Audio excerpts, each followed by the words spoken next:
আছে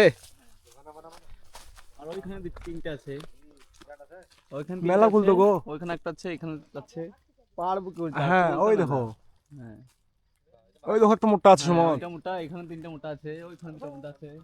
কিন্তু কোলটা পারবো কি করে? তাই তো গো, বেরিন দে হবে কই সুইমিং পুল? এই সুইমিং পুল নদী, হ্যাঁ ধোয়া হবে, ধুইলবা সুইমিং পুলটা একবার দেখিয়ে দিই দর্শকদেরকে।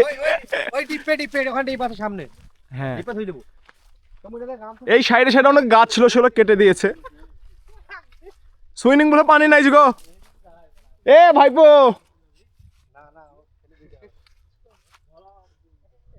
সুইমিং পুলে পানি নাই যে।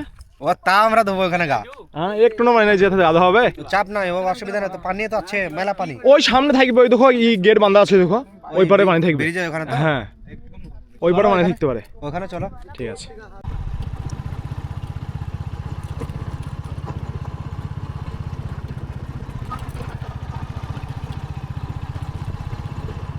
হে guys, welcome back to my channel Mallick ভাই ব্লগ। কেমন আছো তোমরা? আই হোপ সবাই ভালোই আছো, সুস্থ আছো। সকাল থেকে ঘোরাঘুরি করলাম, মানে ব্যাপার হচ্ছে যে একটু গিয়েছিলাম ক্যালেন।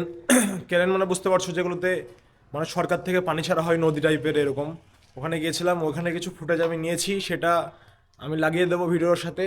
আর এখন আমি রেডি হয়ে আছি, পুরো ফ্রেশ হয়ে আছি। মানে কালকে যে এই মানুষটা মারা গেছে আমাদের গ্রামের জামাই বললাম, তার জানাজাতে যাব, সামিল হব।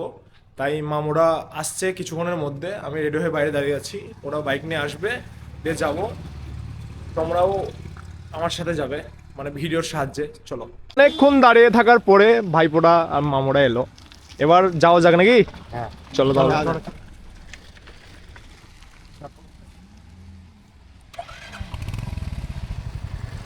একটু কষ্ট মষ্ট করে বসে যাই।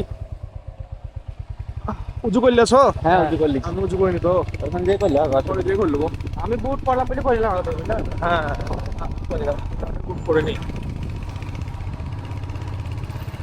এটা আমাদের কবরস্থান, অনেক বড় এরিয়া। আজকে আমাদের গ্রামে অবস্থান বেশি বড়। হ্যাঁ আশেপাশে সবচেয়ে বড় কবরস্থান আমাদের গ্রামে। মানে এখান থেকে বুঝতে পারা যাবে না, এখানে জেলেই বুঝতে পারা যাবে, চারিদিকে এরিয়াটা অনেক বড়। হ্যাঁ জানেন আজকে হয়ে গেছে রে, সারা আসবে।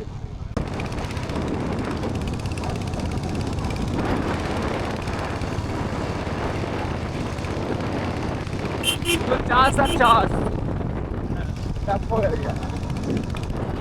রাস্তাও সুন্দর, আমরা যাচ্ছি মাঝখানে। সামনে যেই জায়গাটা আমরা ঢুকছি একবারে মিডিল দেখে, সেটা অসম্পূর্ণ সুন্দর। চারিদিকে সর্ষের ক্ষেত, দেখে নাও, চোখ জুড়িয়ে নাও দেখে।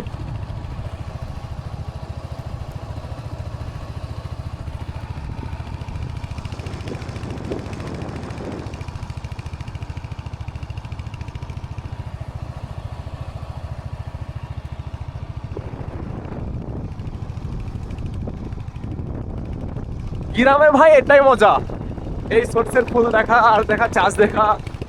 গ্রামের মতন মজা ভাই শহরে কিন্তু নাই। ভাই আমরা একটু কনফিউজে আছি, মানে জোহর আসরে মাটি হওয়া মানে হবে বলছে মামু, এখানে বলছে, মানে আমাদেরকে বলেছিল, সেই জন্য আমরা এই টাইম করে বেরোলাম।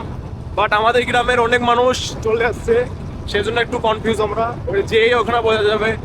কিন্তু আসলে আমাদের উদ্দেশ্যটা কিন্তু মাটি দেওয়ারই, দেখি কি হয়। এবার ঢুকছি আমরা মরাবাড়ি, চারিদিকে মানুষের অনেক ভিড়। ভাই এখানে আমি ব্লগটা চালু করে রাখতে পারবো না, সেই জন্য সরি তোমাদেরকে।